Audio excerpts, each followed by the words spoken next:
Donc, salam alaikum. Cette vidéo, c'est la suite de la vidéo précédente dans laquelle nous avons configuré une stratégie de groupe local interdisant l'accès au panneau de configuration.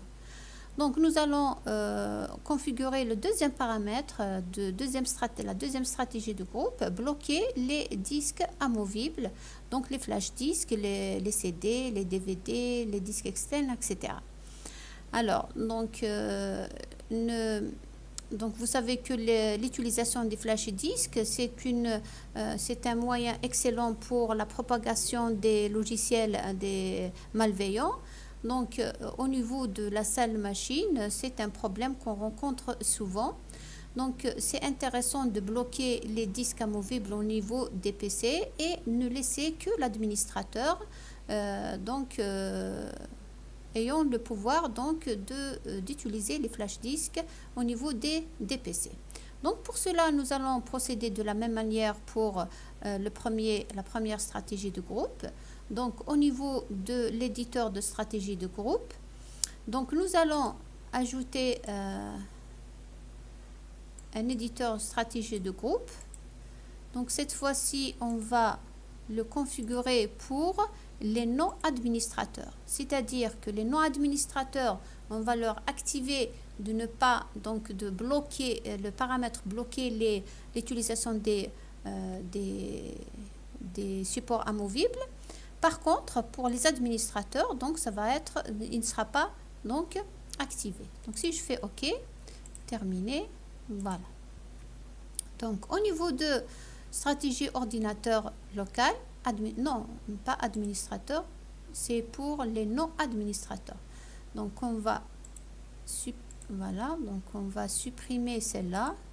Voilà, très bien. Et on va ajouter parcourir non-administrateur. D'accord? OK. Terminé. OK. Voilà pour les non-administrateurs. Donc en allant dans modèle d'administration, alors système, accès au stockage amovible. Donc en allant vers toutes les classes de stockage amovible, refuser tous les accès. Donc il est activé par défaut, voilà. Donc on l'a trouvé activé. Bien sûr, si on trouve non activé, on va l'activer. Alors le fait d'activer ce paramètre, donc on vous dit, si vous activez ce paramètre de stratégie, aucun accès n'est autorisé aux classes de stockage amovible. C'est ce qu'on veut. Donc la prise en charge, elle est sur au minimum Windows Vista, donc ce qui est parfait. Donc je fais appliquer, OK. Très bien, donc on vient donc de configurer une stratégie de groupe qui refuse donc l'accès au stockage amovible. On va faire un test au niveau de la machine, donc admin. Alors admin, c'est un utilisateur administrateur. Donc je vais utiliser un flash disk. Voilà, un moment.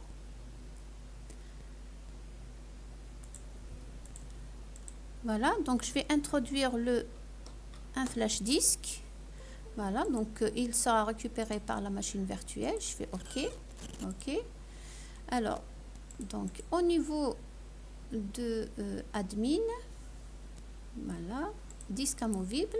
Voilà, je suis rentrée donc à l'intérieur. Donc j'ai eu accès au disque amovible E.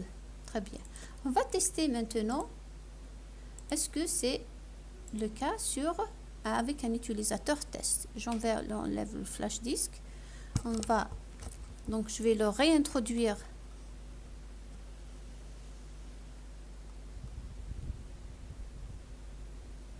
OK, donc je vais réintroduire mon flash disk. Voilà, OK.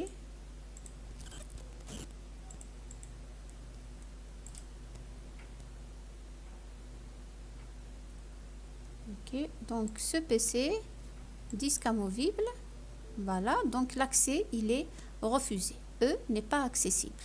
Donc, très bien. Donc, on voit que la stratégie, elle a été appliquée pour les utilisateurs non administrateurs au niveau de cette machine.